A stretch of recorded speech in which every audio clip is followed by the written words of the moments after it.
Hello, everyone. Thank you for joining today. We're going to be talking about a topic that all of us are affected by probably on a daily basis, and that is consumer behavior. So, basically, why we buy what we buy and how marketers use this to target specific audiences and grab our attention. It's really interesting once you kind of dig down into it, and I think that you'll be surprised at how much you actually have been influenced without realizing. So, what is consumer behavior? It's the study of how customers make decisions about purchasing, using, and disposing of goods or services. It's a mix of our psychological needs, our personal habits, and the culture around us. So, take your cell phone, for example. What made you buy the brand of cell phone that you have? I'm guessing you have Apple or Android of some sort, and there was some sort of influence around you that made you buy the brand that you went for. Every consumer has a functional or a psychological need. So, a functional need could be, hey, my coffee maker broke, I need to get a new one. An emotional need might be, which psychological, would be buying like a fancy new espresso machine with all of the high new gadgets. Companies know that we have a psychological need and a functional need, and they target that. A lot of brands will actually create a psychological need to make you feel like you're missing out on something if you don't have the latest technology. So, now I'm going to talk about the consumer decision process. So there's typically a 5-step process that we go through whether we recognize it or not. The first part of that process is realization. So maybe you have a worn down pair of tennis shoes and you realize, wow, I really need to get a new pair of shoes. So from there, you're going to start looking at different things. And this is called information search. This is part 2. So you've recognized that you needed the new pair of shoes. Well, now the hunt's on. So sometimes you might rely on your memory. So maybe you're loyal to a specific brand because you bought a pair of tennis shoes from them before and you really like them. Other times, maybe you decide, okay, I'm going to do a quick Google search for the best running shoes or the best walking shoes. You'll start looking through reviews, probably peer reviews. So, like asking your friend or getting on social media. So, once you feel comfortable with the research that you have done, then you'll go to evaluate your alternatives.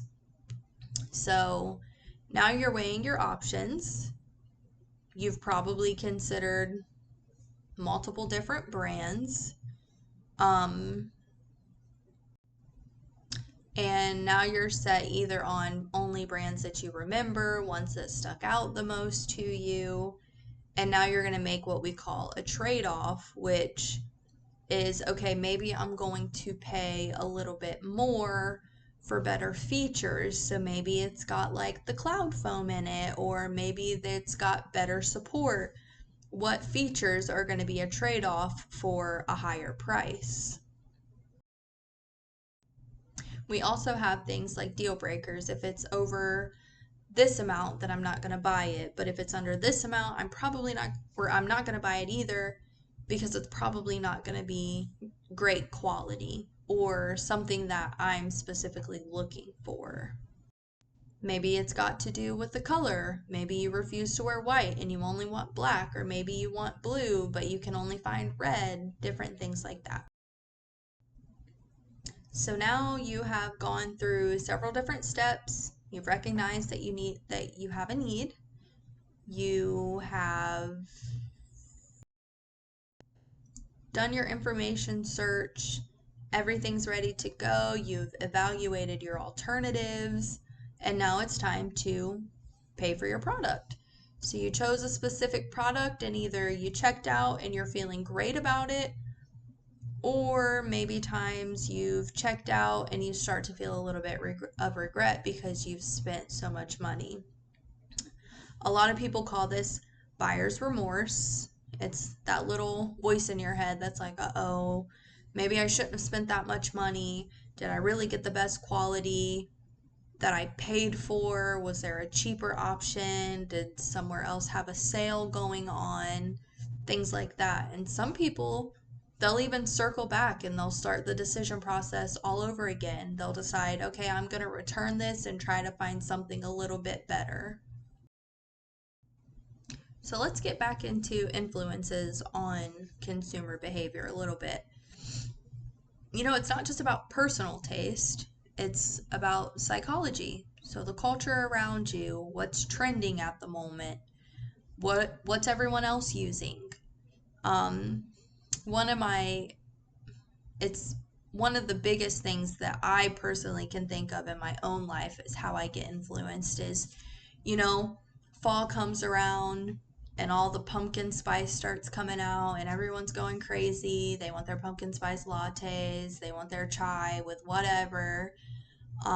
Personally, I love to go get a new like cozy sweater that I can lounge in for the fall. Like it's something that culture like shoves in our face when the leaves start falling.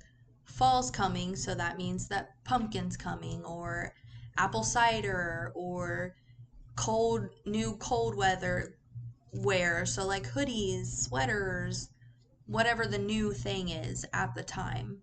And it's all due to cultural influence. I'm also going to talk a little bit about involvement in the buying decision. So, some decisions that we have to make in life are going to be huge. It's going to be picking a college or buying a house or maybe buying your first car, whatever that first big purchase is for you. It's stressful, it takes time, it takes research. It's not something that you're going to take lightly. So, that's high involvement. But then there's other decisions like where do we want to go to lunch today? What kind of coffee do I want before I head to work?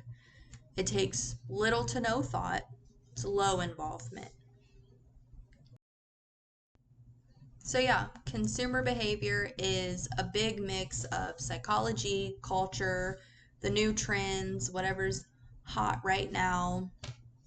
And the more that businesses understand it, the better they can meet your needs and, convince you of what you need and why you need their stuff.